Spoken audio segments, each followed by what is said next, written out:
जय श्री कृष्ण मित्रों। आज हम एक प्रसंग लेंगे जो कि महाभारत से लिया है और यह प्रसंग महाभारत के एक प्रमुख पात्र कर्ण की निष्ठा से लिया गया है। तो चलिए हम अब अपने दृष्टांत की ओर चलते हैं। एक राजपुत्र होते हुए भी कर्ण सूत्रपुत्र कहा गया। कर्ण एक महान दानवीर था। अपने प्राण और वचन के लिए कर्ण अपने प्राणों की भी बलि दे सकता था। पांडवों की शिक्षा समाप्त होने के बाद आयोजित रंगभूमि में आकर कर्ण अर्जुन को ललकारता है कि अगर वह संसार का सर्वश्रेष्ठ धनुर्धर है तो उससे मुकाबला करके स्वयं को सिद्ध करे।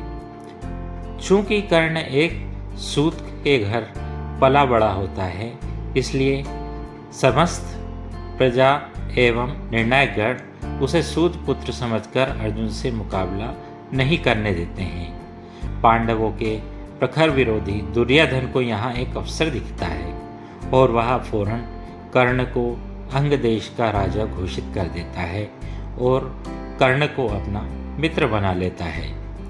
दुर्योधन के इस कृत्य से कर्ण के दुखते घावों पर मरहम लग जाता है, लेकिन समय सीमा खत्म होने के कारण रंगभूमि में कर्ण और अर्जुन का मुकाबला टल जाता है।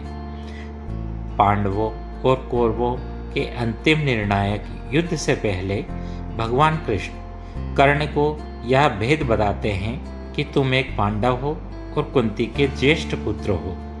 इस रहस्य को जानकर भी कर्ण अपने मित्र दुर्योधन से घात करके अपने भाइयों पांडवों की ओर नहीं जाता है। दिव्य कवच कुंडल के साथ कर्ण अजेय था और महाभारत के युद्ध में पांडव कभी उसे परास्त कर ही नहीं सक पाते।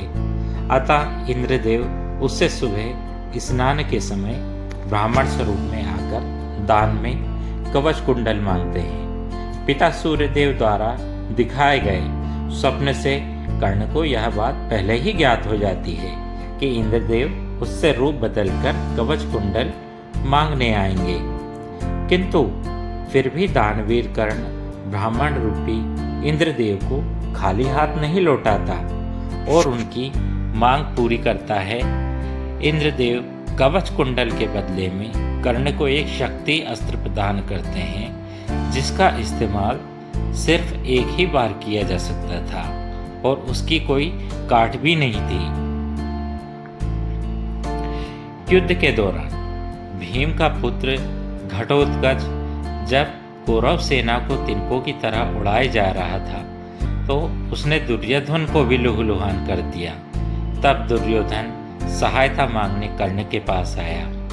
कर्ण शक्ति अस्त्र सिर्फ अर्जुन पर इस्तेमाल करना चाहता था, किंतु मित्रता से विवश होकर उसने वह अस्त्र भीमपुत्र घटोत्कच पर चला दिया और उसका अंत कर दिया और इस तरह अर्जुन सुरक्षित हो गया।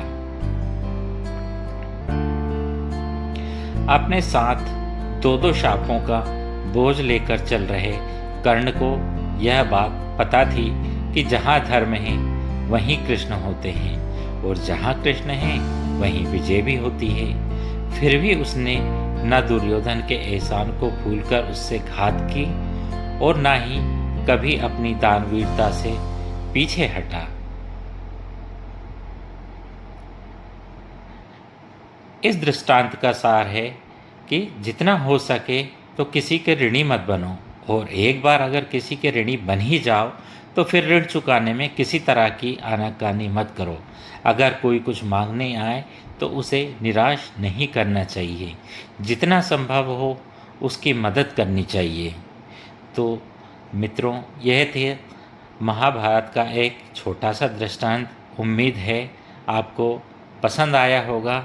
इसी तरह की और किस्से कहानियाँ दृष्टांत को अगर आप सुनना चाहते हैं तो कृपया मेरे चैनल मेरी आवाज़ को सब्सक्राइब कीजिए और मेरे चैनल को लाइक, शेयर और कमेंट कीजिए।